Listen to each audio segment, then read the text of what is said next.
Zuva hama, rino izuva cheSvondo. Tinoda kutaura pamusoro pechinhu chekuti ungapatsanura sei mutendi neasiri mutendi. Tichange tichitungamirirwa na 1 Vakorinde 5 verse 1 to 13. Ndiyo inotitungamirira. Asi uya titange nokuverenga pamusoro paishe wedu Jesu Kristu, kuti tinzwe kuti anoti chii. Handei pana 1 Mako, pana Mako 8 verse 34 to 38. Zvikanzi ipapo akadana vanhu vazhinji kwaari pamwe chete navadzidzi vake akati, kana munhu upi zvake achida kunditevera, anofanira kuzviramba, atakure muchinjikwa wake agonditevera. Amen.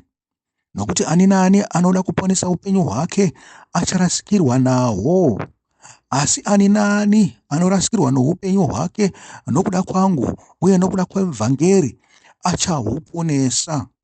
Munhu achabatsirweiko kana akawana nyika yose asi akarasikirwa noupenyu hwake? Kana kuti munhu angaripeiko kuti adzikinure upenyu hwake? Kana munhu achinyadziswa neni uye namashoko angu murudzi urwu rwoufeve uye runotadza, mwanakomana wemunhu achinyadziswawo naye paanouya nokubwinya kwababa nokwavatumwa vatsvene. Amen. Makanzwawo Ishe wedu Jesu Kristu achiti, kana munhu asingarambe baba namai nahanzvadzi navana nomudzimai, kana akavada kupfuura inini, haana kukodzera noumambo hwokuita sei? Hwokudenga. Apa tiri kunzwa kunzi munhu ngaazvirambe, azvirambe namarelationships ake ose. Zvikanzi atore Ishe wedu Jesu Kristu asanyara pamusoro pake, orarama upenyu hunoenderana neshoko raMwari, upenyu hunoenderana nedzidziso yaIshe wedu Jesu Kristu. Saka chikuru kuva naIshe wedu Jesu Kristu. Muri kupanzwa kapa? Asi muupenyu hwatinorarama tinosangana nezvakawanda zvinotibvisa pana Ishe wedu Jesu Kristu.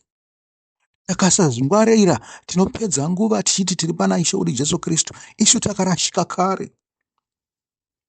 Zvikanzi uyezve, kana tikaita zvinodikanwa naIshe wedu Jesu Kristu, hatingoita chete, asi tinofanirwa kunge tine runyararo kana kuti rugare mukati medu.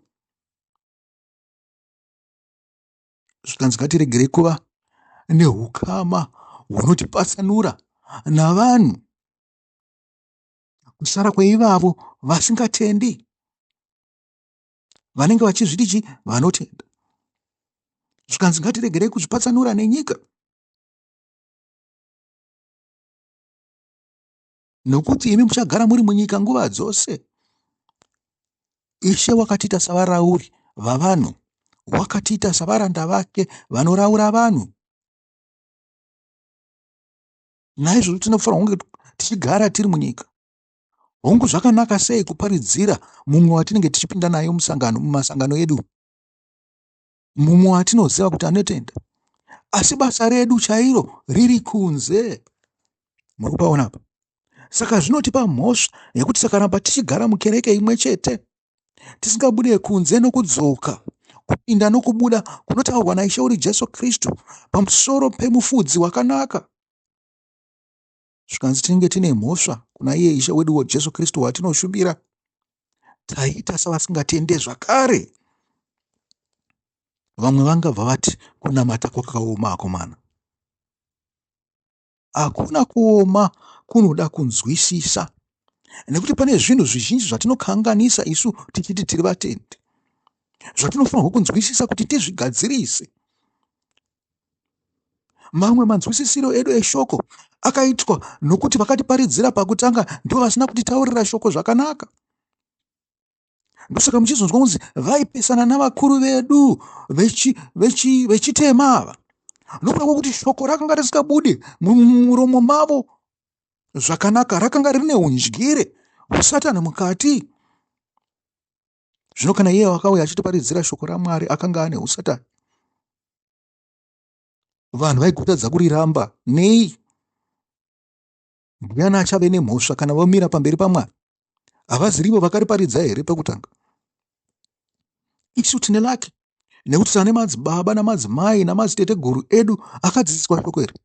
Uyezve takauya pakuziva chokwadi. Jesu ndiye chokwadi, ndiye anotisunungura, ndiye anotipa rugare.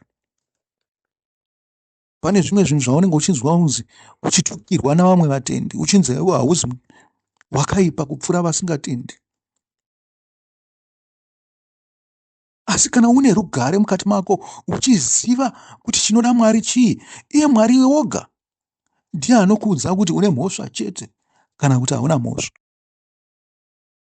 Takafanirwa kuteerera manzwi aishe wedu Jesu Kristu. Takatangira pana Ishe wedu Jesu Kristu, munoziva kuti hatimbofa takakanganisika here.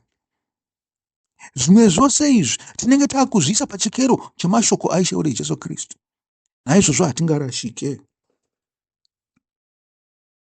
Manzwa kuti imi, kana munhu achida kunditevera, anofanirwa kuzviramba. Naizvozvo zvakanzi, chekutanga chaanofanirwa kuita, anofanirwa kusava nehukama navasingatendi, nyangwe zvake achiramba ari munyika. Zvinhu izvi zvibatsiranurei kuti nyika navatendi. Vatendi ndakakuudzai kuti vanowanikwa mukereke, havawanikwe kunze kwekereke. Vatendi ndivo vakapa upenyu hwavo naishe wedu Jesu Kristu. Naizvozvo vasingatendiwo vanobudawo mukereke, vanobudawo kuna Ishe wedu Jesu Kristu. Zvine chekuita nenzwi raMwari. Vari munyika ndewe munyika, zvikara izvo. Asi Ishe wedu Jesu Kristu haana kutibvisa pane zvikara izvo. Ari kutoda kuti tifambe tichiparidza, kuitira kuti vamwe vasati vamunzwa vazive chokwadi vauye. Rangarire kuti vamwe havatongotendi nokuda kwemashoko avakaudzwa namadziteteguru edu namadzibaba edu achinzi vanhu havaroda kungotipamba pfuma, ende vaitaura chokwadi.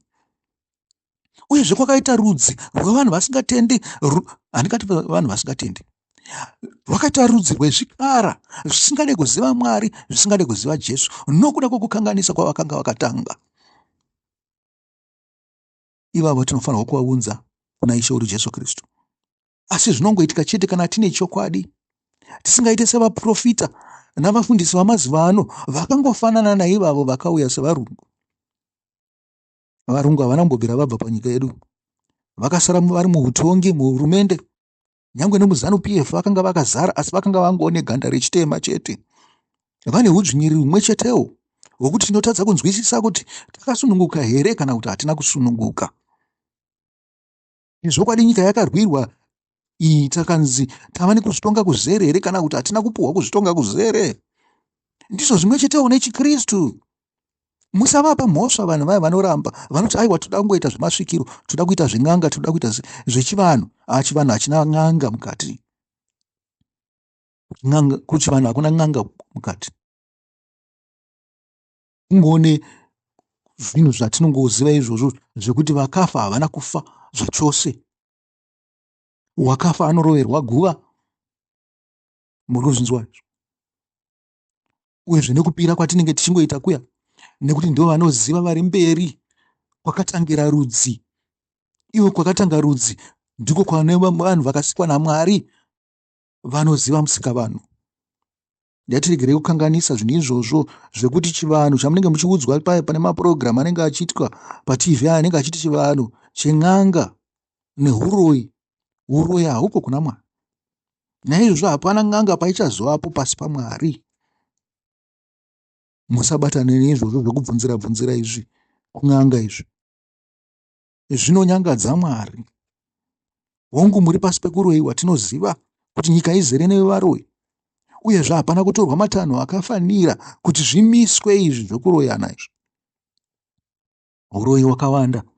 Vanhu munopesera mava desperate nekuti muda kurarama munyika muchidya rifa renyika. Asi hamuzoriwana nokuda kwohuroyi nohuipi hunenge huripo. Muchapesera matambanudzira maoko enyu kune zvinhu zvakashata kuti shoko rakataurwa mapisa remari zadzikiswe. Rinoti vanovimba naJehovha vakafanana negomo reZioni risingazununguswi, asi rinogara nokusingaperi. sokupoteredzwa kwakaitwa Jerusarema namakomo, saizvozvo Jehovha anopoteredza vanhu vake kubva zvino nokusingapere. Tsvimbo yavasakarurama, tsvimbo yavasakarurama, tsvimbo yavasakarurama haingagari pamusoro penyika yakagoverwa vakarurama, nokuti ipapo vakarurama vangazotambanudzira maoko avo kuita zvakaipa. Amen. Batisisai vhesi 3 iyo. Haiwa, Jehovha itirai zvakanaka kuna avo vakanaka, kuna avo vane mwoyo yakarurama.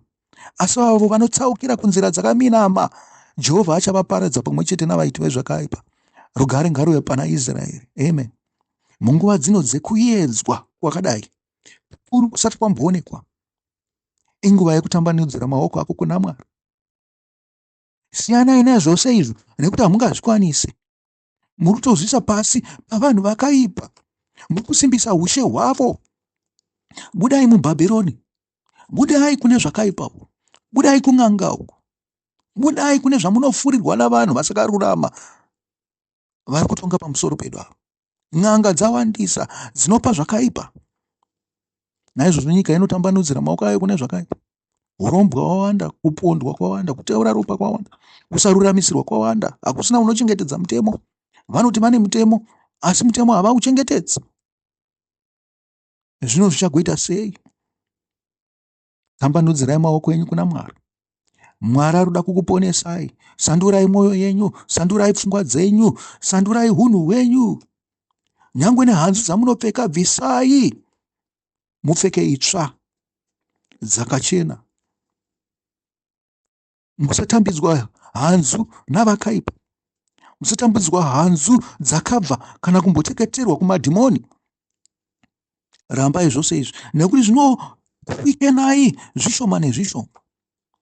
Urombo uhu hwauya hwakaitirwa kunzi hukuwikenai kuti muite nyore kupandutsa kuti mude zvinhu zvakaipa. Nyika painotambanudzira kune zvakaipa, imi rambai izvozvo, muende kuna Mwari. Nekuti ndinoziva kuti Mwari anopatsanura vakanaka navakaipa. Napagore riya akaponesa vakanga vakanaka, zvikanzi vakabuda muguta. Zvikanzi asi vakanga vakaipa vakasara vachipembera vachiti guta rose iri ratoo redu. Zvikanzi hakuna kana nemumwe wavo wakapona pavakaparadzwa naMwari. Ndizvo zvimwe chetezvo nezvaakaita Roti. Kwete kuti akanga akanyanya kururama, asi zvida akanga akarurama kupfuura vamwe vose vakanga vakaipa. Guta rakanga rizere nezvakaipa. Ngirozi dzakauya dzikamununura nokuda kwaAbhurahama, akaponeswa. Kana ndiri kuitawo saAbhurahama wenyu, poneswai, musaparadzwe pamwe chete navakaipa. Batirai pane zvinhu zvakanaka zvokururama. Rino izuva reSvondo, zuva ramakumi maviri namana okuverengwa kweOmer. Zvichireva izvo vhiki 2, vhiki 3 namazuva 3 okuverengwa kweOmer. Naizvozvo ngatipe 2 kuna Musiki, timuropafadza tichiti makaropafadzwa, imi Mwari Musiki wezvinhu zvose, Mwari Baba vedu variko kudenga. Makatipawo zvamakatema nezvamakatonga kuti titsveneswe, uyezve makatirayirawo pamusoro pekuverengwa kweOmer. Amen. Amen. Hama adiwa, handicho chiverengwa dzidziso yokuverengwa kweOmer, asi ndati ndimbokupai izvi zvishoma tichigotosimudzira leta.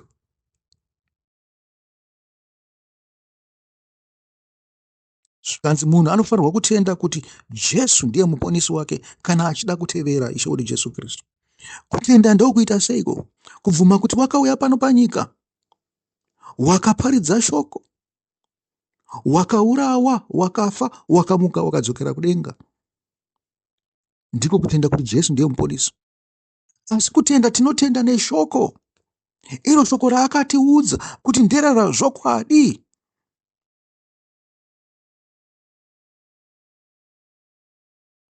Ndiko kutenda kunodikanwa. Asi zvino kuti titende zvokwadi, tinofanirwa kunge tine mweya unobva kudenga. Ndiwo unotipa nokutizivisa kuti zvokwadi ndeipi, sekurasiswa nokurambwa kwakaitwa shoko navakuru vedu paraitaurwa navarungu pavakauya. Ndiko kurasiswa nokurambwa kwatinofanirwa kuriita kana richiuya navasina zvokwadi yaMwari. Musafunge kuti vari kungorambawo, vari kungoramba kuti imi zvamuri kutaura izvi hazvisi zvechokwadi, zvichida vanotoda Jesu kupfuura imi. Asi kuti vatende namashoko amuri kutaura, zvinotokonzera kuti varambe Jesu. Ngatipiwei chokwadi naIshe wedu Jesu Kristu, ngatipiwei chokwadi nomusiki. Ngativei neukama hwakasimbaradzwa kupfuura zvimwe zvose noMweya Mutsvene. Ndiye unotitungamirira, ndiye unotizivisa nezvaIshe wedu Jesu Kristu. Nokuti kuziva Ishe Jesu Kristu ndo kuziva Baba. Kuti tirambe tiri pagwara, tichitevedza gwara rekutenda, nekusarura pakati pavakaipa navakanaka, nokuziva mutendi neasingatende. Tinofanirwa kugara tichidya chingwa misi yose. Ngatigare tichidya muviri waIshe wedu Jesu Kristu. Ndiro shoko iri. Ndinzwa ndichiti shoko raMwari rose, Bhaibheri rose ibwiro. Tikanzi bwiro, kana tikati bwiro tikureva guva. Naizvozvo muguva muno expectwa kuti mubude zvinhu zvinonhuhwa.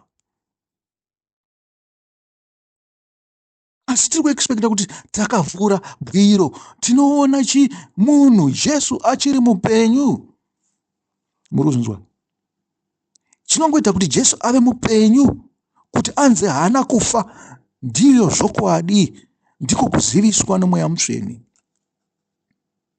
Ngatigare tichidya chingwa misi yose, tichidzidza shoko raMwari, tichiriverenga.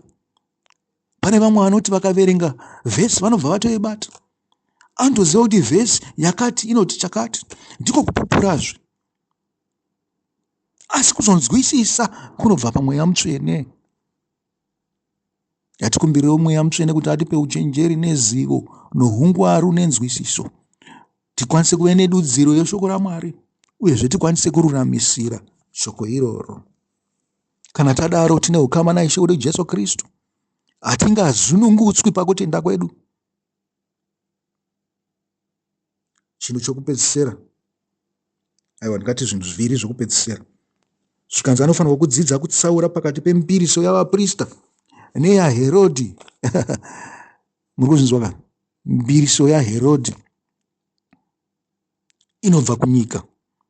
Mbiriso yavaprista ndiyo yavafundisi venhema vatinavo mazuva ano, vaapostoli venhema navaprofita venhema variko ava. Zvikanzi nyoka, vana venyoka, nani naJohani Mubhabhatidzi. Zvikanzi mungaziva sei Mwari imi vana venyoka? Kana Jesu akavatuka zvakare akati vana venyoka, baba venyu ndidhiabhori. Muri kupanzwa? Naizvozvo noMweya tinokwanisa kusketa mbiriso iyoyo ndiyo inotitadzisa kuti tive nezvibereko zvemweya. Ndiyo inotitadzisa kuti tivewo tikwanise kuraura vanhu tichivaudza kuna Mwari.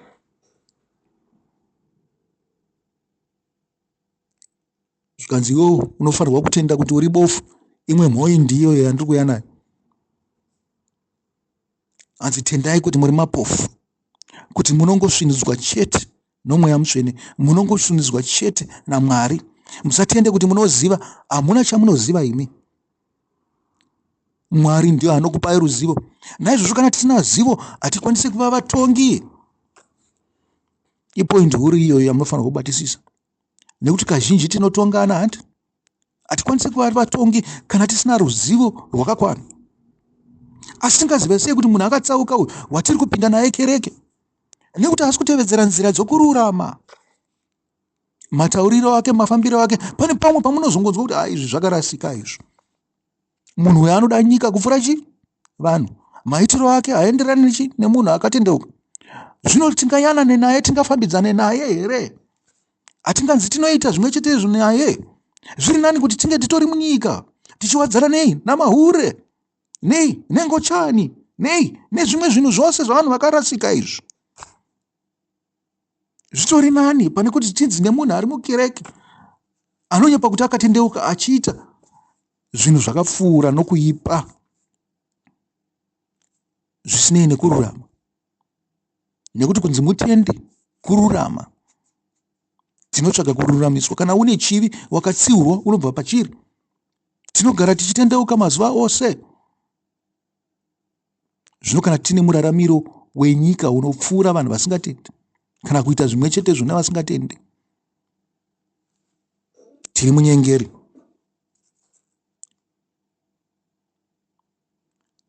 Naizvozvo hatingayanane nevanhu vakadaro. Zvinonzi bvisai munhu akadaro pakati penyu.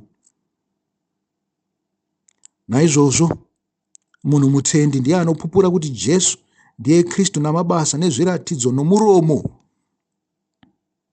Ndokunzi unzi uri muteveri waIshe wedu Jesu Kristu. Unopupura kuti Jesu wakafa akamuka. Mukunzwa muchiti shoko ibenyu rinorarama. Shoko rakaiswa mubwiro rikamuka zvakare rikava benyu rakakwira kuenda kudenga. Tinopupura namabasa nomuromo nezviratidzo. Hama vadiwa, pazuva rine reSvondo ndokusiyira ipapo. Asi tichaenderana nezvedu kune vanoda kutevera chirongwa ichi changobatana nechekuverengwa kweOmer kwemusi we24. Asi kana muchigumira pano, ndinoti muve nevhiki yakanaka. Mwari akuropafadzei. Mufambe muchiedza chaMwari. Musafambire murima. Musayevedzwe nerima mukabatwa nadhiabhori. Rambai zvakaipa. Idai chiedza chisarai.